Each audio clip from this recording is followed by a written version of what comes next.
Thank you for joining me today for this PMP exam Q&A with explanations.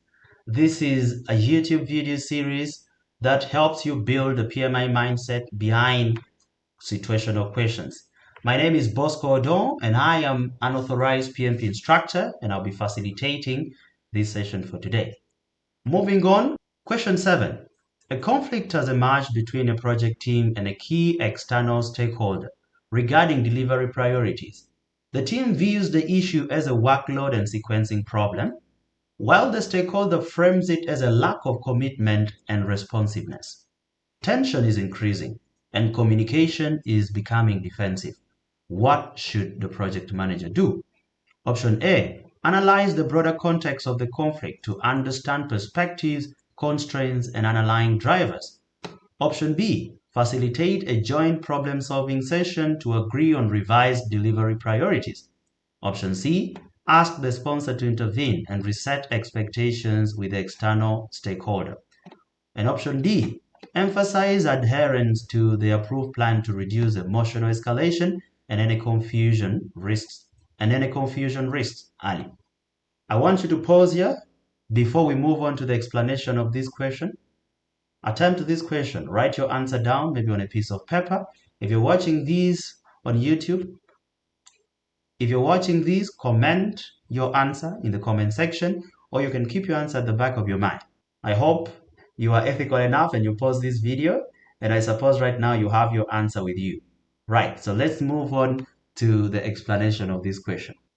So this question comes from domain 1 of the PMP examination content outline, that is a people domain, and it is most likely in a hybrid approach. So the question here is testing a very important PMI principle, the ability of you, the project manager, to understand before you act. So you notice that both parties are describing the same situation in completely different ways. So the project team believes that it is a workload and scheduling issue. Meanwhile, the stakeholder believes that it is a commitment problem. Now, if the project manager simply jumps straight into a solution, there is a highly good chance that the real issue will remain unresolved. So in that case, that is why option A is the best answer in this case. PMI expects project managers to first analyze the broader context of the conflict by understanding each party's perspective, by understanding each party's constraints, and most importantly, the underlying drivers behind their concerns. So once the root cause is clear, the appropriate resolution even becomes much easier. So I want to share with you a simple PMP exam tip.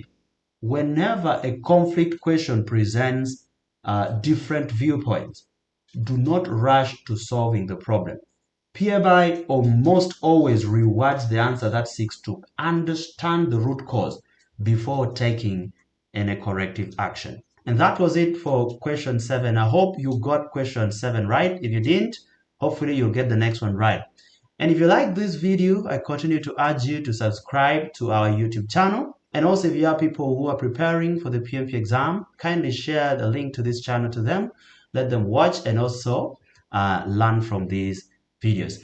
As well, we as NewSkill Uganda, we do hold monthly PMP Exam Prep Course. Be sure to reach out to the contacts that have been provided here below.